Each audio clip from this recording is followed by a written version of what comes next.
تو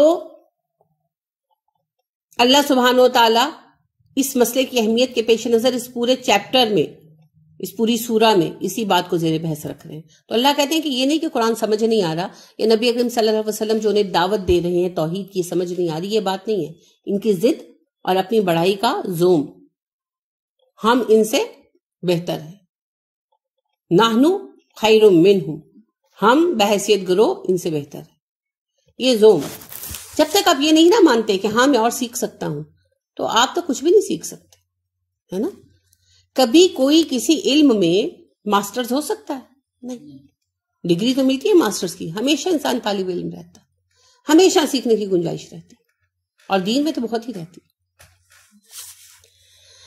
کم کتنی ہی اہلکنا ہلاک کر دی ہم نے، من قبلہم ان سے پہلے، من قرن بستیاں، فنادو تو چیخا پکارا، نادو ندا سے ہے، تو انہوں نے چیخو پکار کی، ولات اور نہ تھی، ہینا مناس اس وقت کوئی راہ نجات.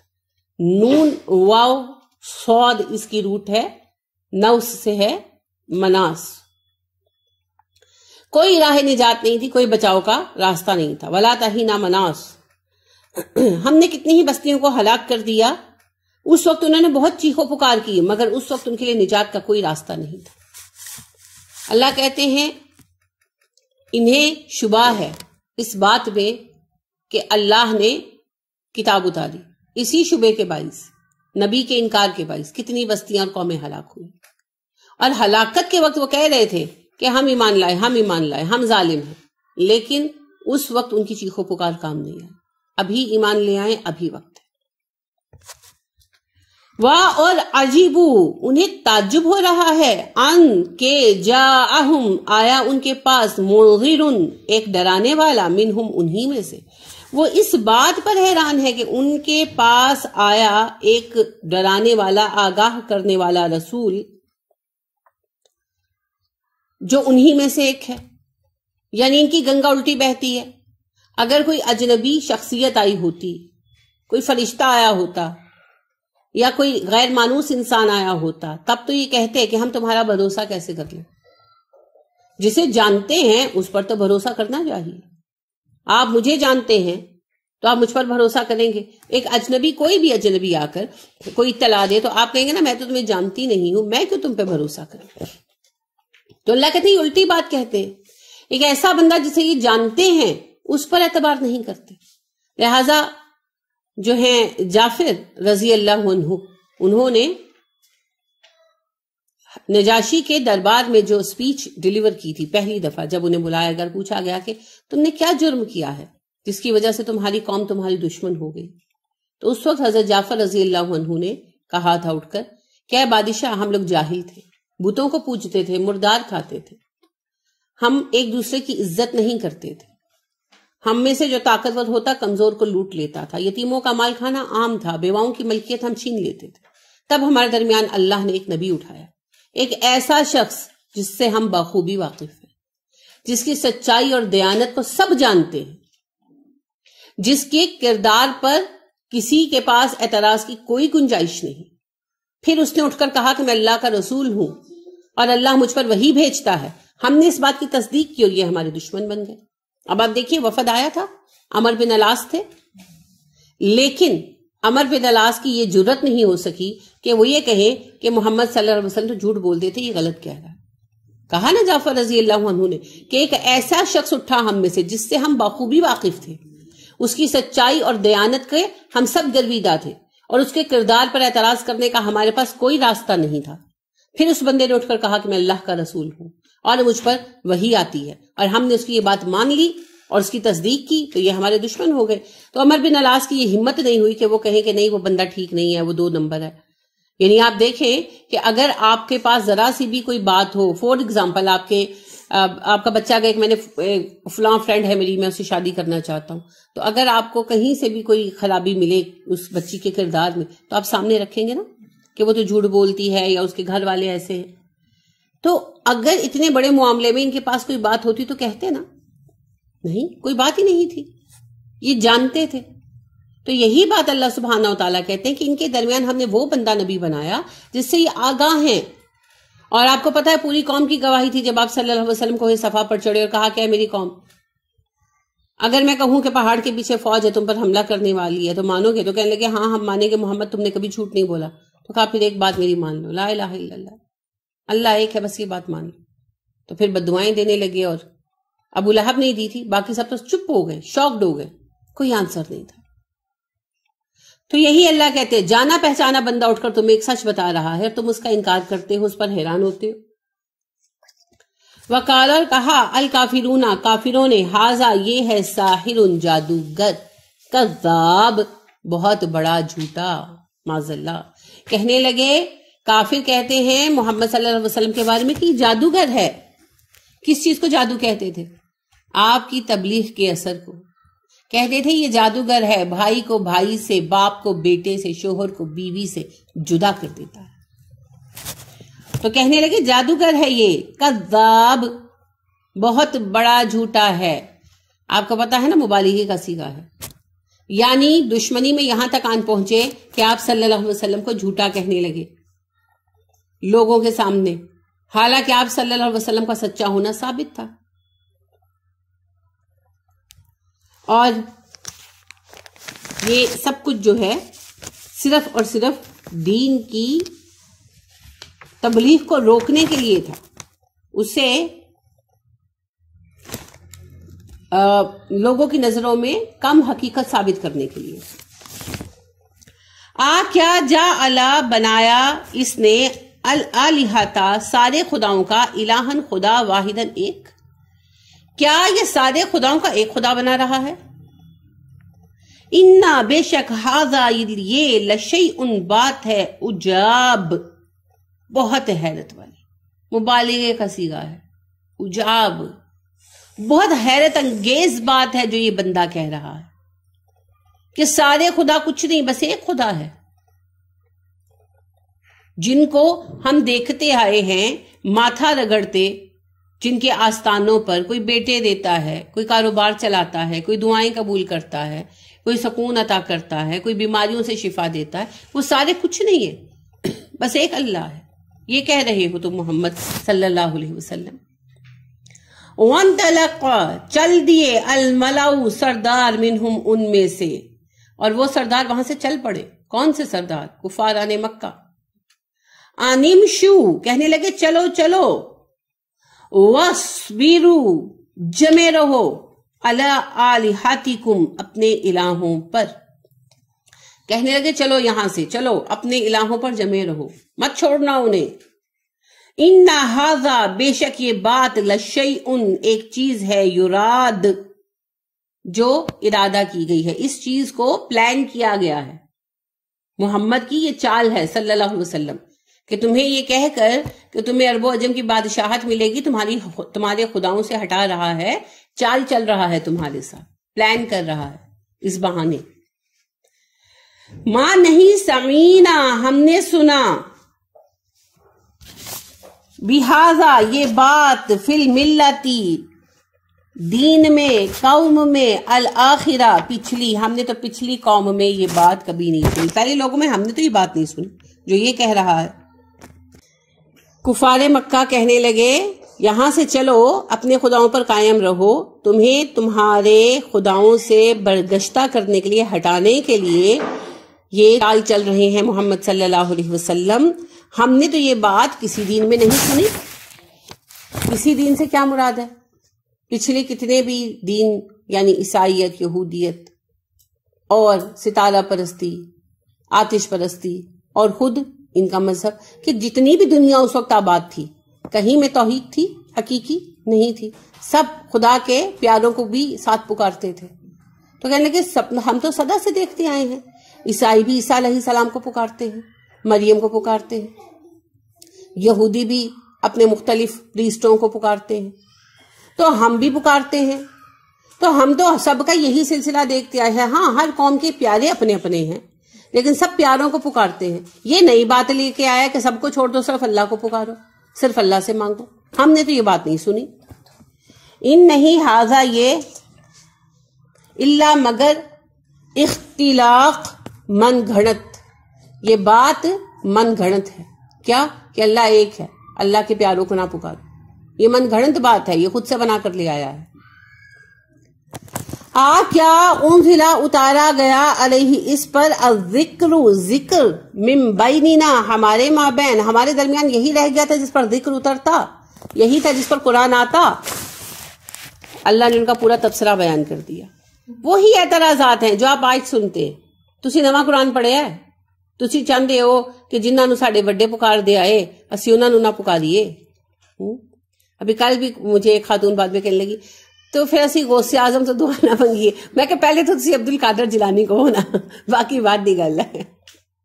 باقی یہ بھی سننے میں کہ میں سمجھتی کہ ہم پڑھتے ہیں اس حوالے سے بات کرتے ہیں، لوگوں کہتے ہیں ہم کیسے اپنے بڑوں، ہمارے بڑے غلط تھے سارے، وہ بڑے پریشان بھی ہوتے ہیں.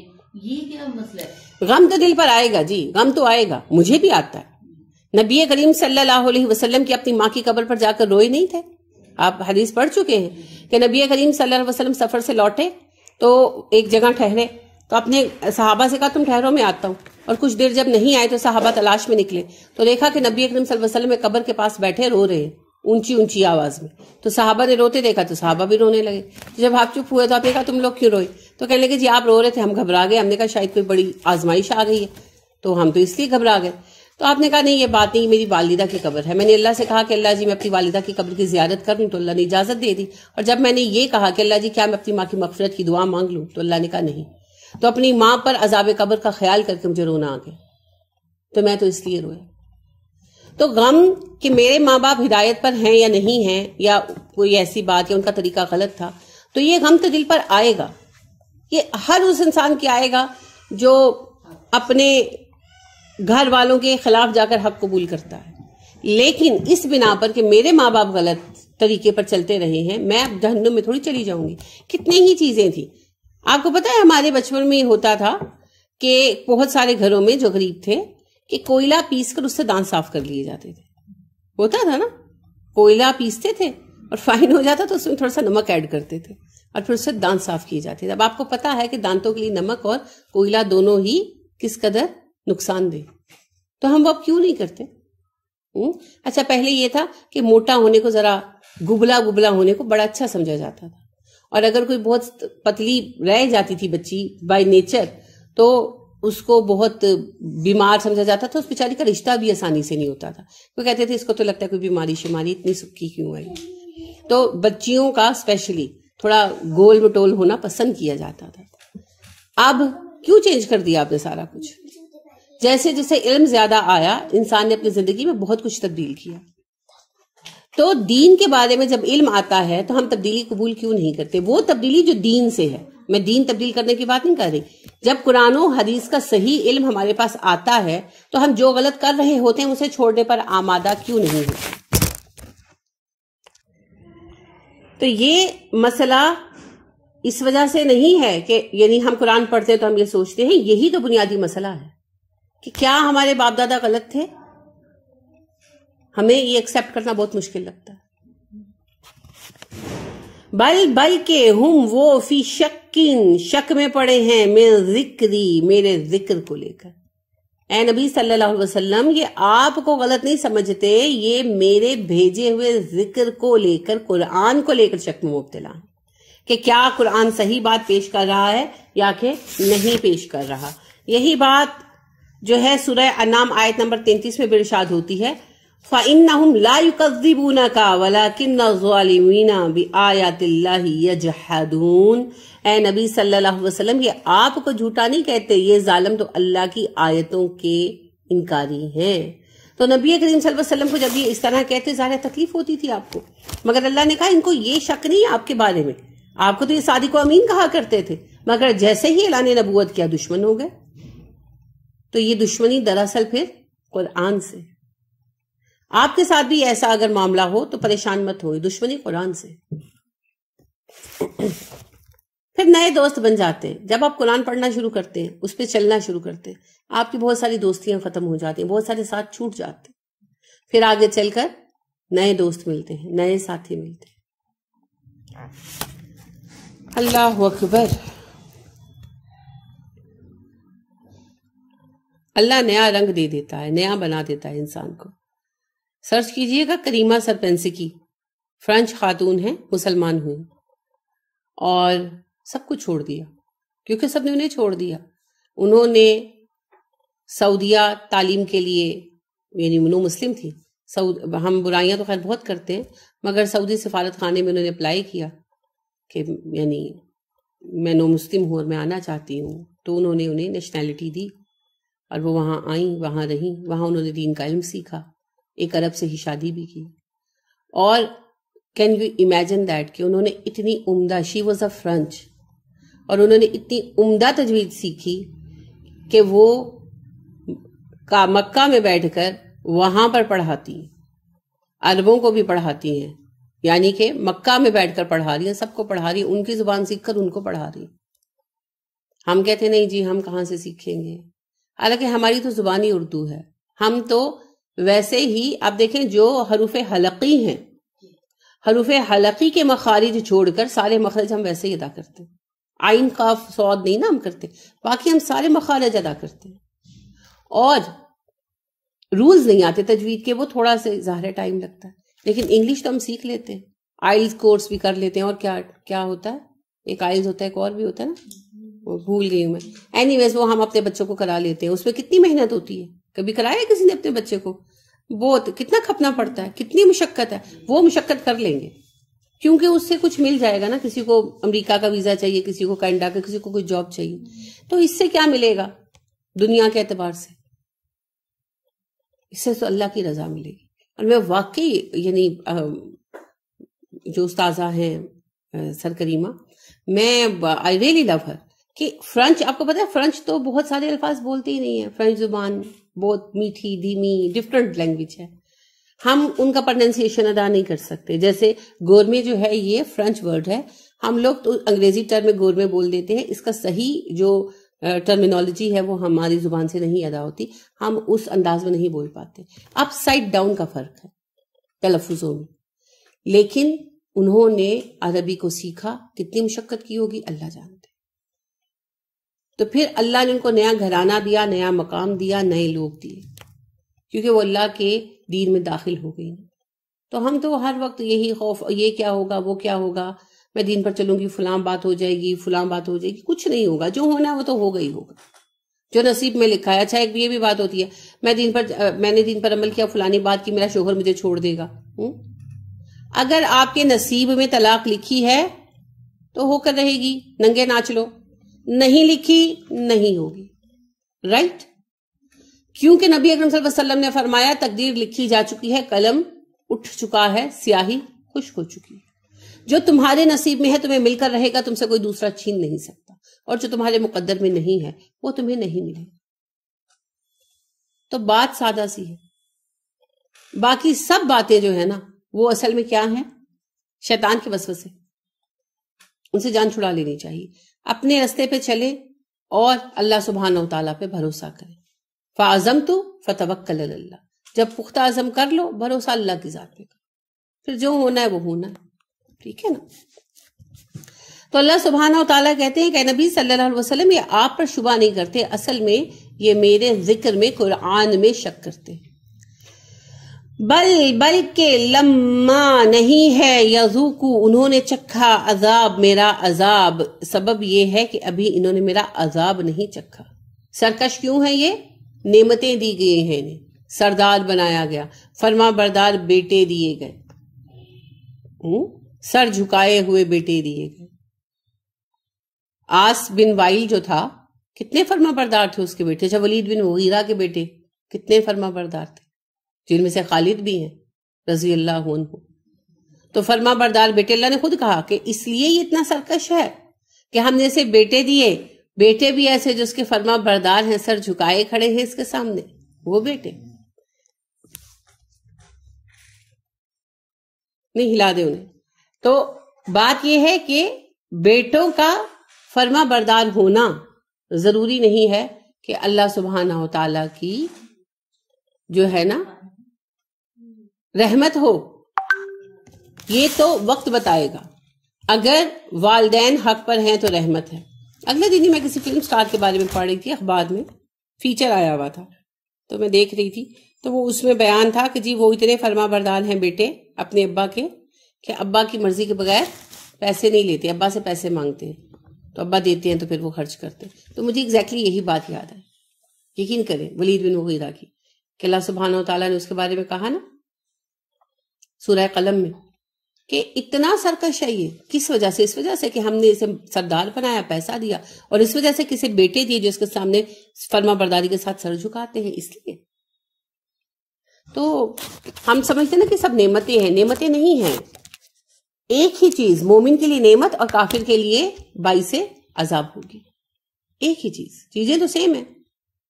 اگر مومن کا بیٹا فرما بردار ہے، وہ اسے دین کے حق کی راہ پر، دین کی راہ پر لے کر چل رہا ہے، تو وہ اس کے لیے باعث فضل ہے.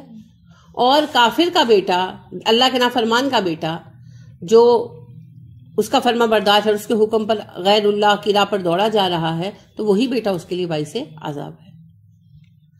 تو نعمت سے زیادہ اہم بات ہے نعمت کا استعمال کیا ہے. تو اللہ کہتے ہیں ابھی انہوں نے میرے عذاب کا مزہ نہیں چکھا، اس لیے اتنے سرکش ہیں. کیا عندہم ان کے پاس ہیں خزانے رحمتی، رحمت کے ربی کا، تیرے رب کے، العزیز جو غالب ہے، الوہاب جو دینے والا ہے. کیا تیرے رب کے خزانے ان لوگوں کے پاس آ گئے ہیں جو یہ کہہ رہے ہیں کہ یہ کیسے نبی بن گیا؟ اللہ نے یہ مضمون قرآن میں کئی جگہوں پر بیان کیا ہے، کئی جگہوں پر یہ بات آئی ہے. لہٰذا سورہ بنی اسرائیل میں آتا ہے کُلْ لَوْ أَنْتُمْ تَمْلِكُونَ خَزَائِنَ رَحْمَتِ رَبِّ، اسی بات پر کہ کہنے لگے کہ تمہیں ہی اللہ نے نبوت دینی تھی. تو اللہ نے کہا ان سے پوچھو کہ اللہ کے خزانے تقسیم کرنے والے تم لوگ ہو. اسی طرح سورہ زخرف آیت نمبر 32-33 میں ارشاد ہوتا ہے کہ اے نبی صلی اللہ علیہ وسلم ان سے پوچھو کہ کیا اللہ کے خزانے اور اللہ کی رحمتیں تم نے بانٹنی ہیں؟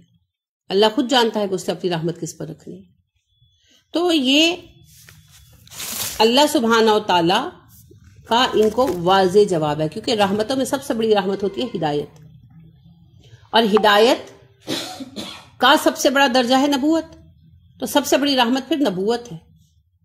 تو اللہ نے جسے نبی چنا اپنے فضل سے چنا، اور اللہ فضل کس پر کرے گا، کس کو چنے گا، یہ فیصلہ اللہ کا ہے. لوگ اس میں کوئی رائے نہیں دے سکتے.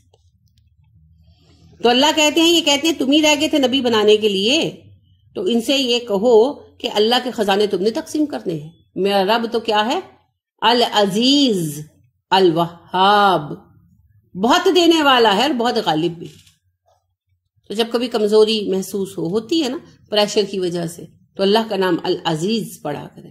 جب رزق میں تنگی محسوس ہو، پریشانیاں محسوس ہو، الوہاب یا وہاب پڑھا کرے، یا عزیز یا وہاب. کیا لہم ان کے لیے ہے ملک السماوات والارض، آسمان و زمین کی بادشاہت، وما بینہما اور وہ بھی جو ان کے مابین ہے.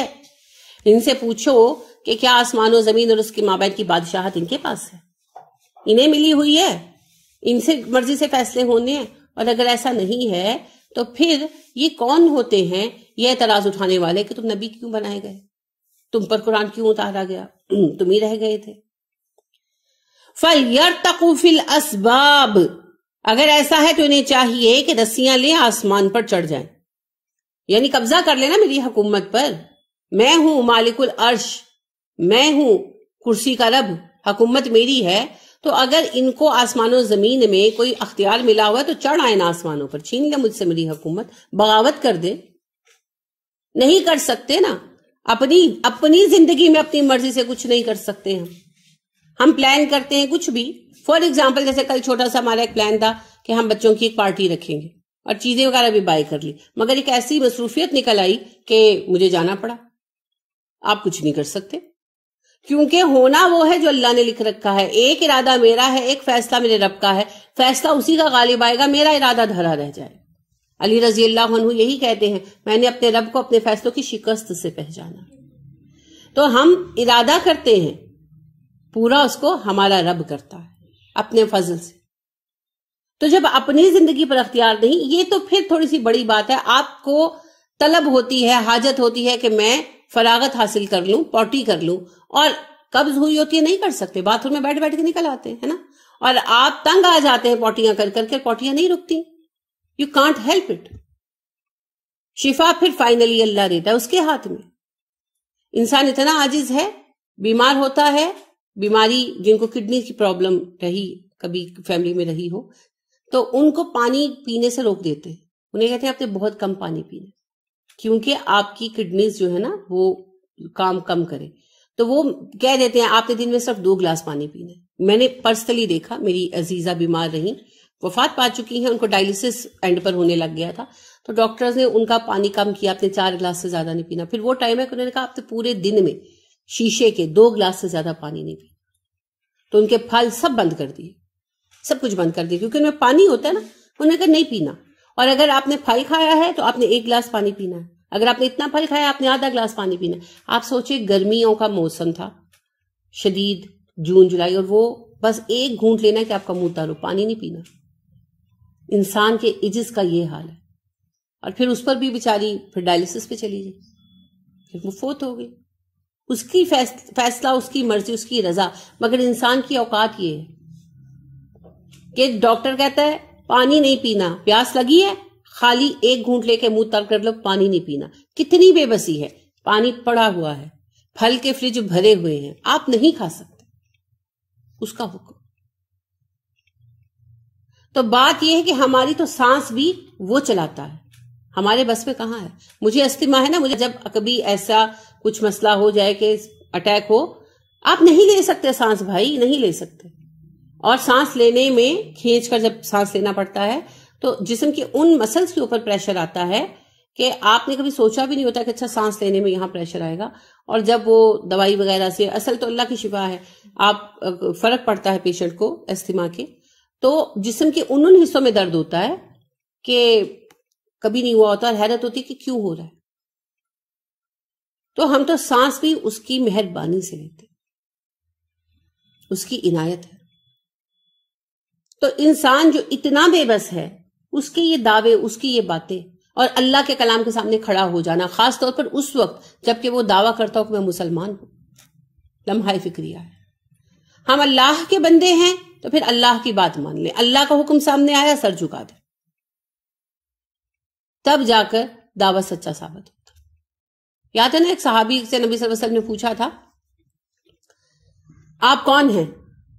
نعمان بن ثابت تھے. آپ نے فرمایا نعمان کون ہیں آپ؟ انہوں نے کہا جی میں مسلمان ہوں. آپ نے کہا ہر دعوے کا ایک ثبوت ہوتا ہے، آپ کے دعوے کا ثبوت کیا ہے؟ انہوں نے کہا اللہ کے نبی صلی اللہ علیہ وسلم، اللہ نے قرآن کے نور سے میرا دل روشن کر دیا اور مجھے قرآن کی تعلیمات پر اطمینان عطا کیا، سیٹسفائی کر دیا. آپ نے کہا یہ شخص سچ کہتا ہے کہ جس کا دل قرآن کی تعلیمات پر مطمئن ہوگا اس کا دعویٰ اسلام سچا ہے. میرے گھر میں 100 کتابیں پڑھی ہوئی ہیں، قرآن کا ایک ترجمہ ان میں شامل نہیں ہے، نہ میں نے پوری زندگی قرآن کا ترجمہ پڑھا، نہ میں نے قرآن کو سمجھا. میرا کہاں کا دعویٰ ہے اسلام کا؟ کتنی واضح بات ہے نا نعمان بن ثابت رضی اللہ عنہ کی. میں پھر دہرا رہی ہوں کہ انہوں نے کہا میں مسلمان ہوں اللہ کے نبی صلی اللہ علیہ وسلم. تو آپ نے کہا ہر دعوے کا ثبوت ہوتا ہے، تمہارے دعوے کا ثبوت کیا ہے؟ انہوں نے کہا اللہ کے نبی صلی اللہ علیہ وسلم، قرآن کے نور نے میرے دل کو روشن کر دیا اور اللہ نے قرآن کی تعلیمات پر مجھے اطمینان قلب عطا کیا. سبحان اللہ. تو جب آپ کا دل قرآن پر مطمئن ہو جائے نا، عمل ایک دم سے نہیں ہوگا، عمل گریجول ہوتا ہے، لیکن اطمینان ہو جائے، جب آپ کے سامنے قرآن کی آیت آ جائے تو آپ کہیں آمنا صدقنا، تب دعوی اسلام سچا ہوتا. تو پھر اس کے یہ چیز نہیں ہے نا، تو اس کے بعد کوئی کتنا بڑا عالم ہو، کوئی کتنا بڑا مفتی ہو، اس کا دعویٰ ٹھیک نہیں. تو ہمیں اپنے آپ کو اس پیمانے پر جج کرنا ہے. مجھے قرآن پر راضی ہونا ہے. نبی صلی اللہ علیہ وسلم نے کہا نا جو صبح و شام کہے رضیت باللہ ربا وبالاسلام دینا وبمحمد نبیا، تو وہ بخشا جائے گا، کیونکہ وہ صبح و شام اپنے آپ کو یاد دلاتا ہے. خالی کہنے سے تھوڑی بخشا جائے گا. میں اپنے رب اللہ کو مانتا ہوں، اس پر راضی ہوں، تو اس نے جسے نبی بنایا میں اس پر بھی راضی ہوں، جو کتاب بھیجی میں اس پر بھی راضی ہوں، جو احکامات دیے میں اس پر بھی راضی ہوں. تو میں عمل کر رہا ہوں، میں اپنے آپ کو سبمٹ کر رہا ہوں اللہ کی طرف. تو میں اپنی اس سبمیشن کی بنا پر بخشی جاؤں گی اگر میں سبمٹ کر رہی ہوں، اور اگر سبمٹ نہیں کر رہے تو پھر پکڑے جائیں. ٹھیک ہے، ادخلوا فی السلم کافہ۔ لہٰذا معاملہ یہ ہے کہ اللہ سبحانہ و تعالیٰ کہتے ہیں اگر تمہیں اختیار ہے تو چڑھو آسمان پر، چھین لو مجھ سے میری کرسی، میری حکومت، مگر تمہاری یہ طاقت نہیں ہے، تم تو زمین پر اپنے معاملات نہیں دیکھ سکتے، اور جب تمہارا کوئی اختیار نہیں ہے، میں رب ہوں، میں مالک ہوں، تو پھر تم کون ہو یہ اعتراض پٹ کرنے والے کہ نبی اس کو کیوں بنایا، اس کو کیوں نہیں بنایا، وغیرہ وغیرہ۔ تو اللہ کے فیصلے ہیں، اللہ جسے چاہتا ہے چن لیتا ہے۔ اللہ ہمیں بھی قرآن کے کام کے لیے چن لے۔ دعا ہے نا اس کی، کیا دعا ہے؟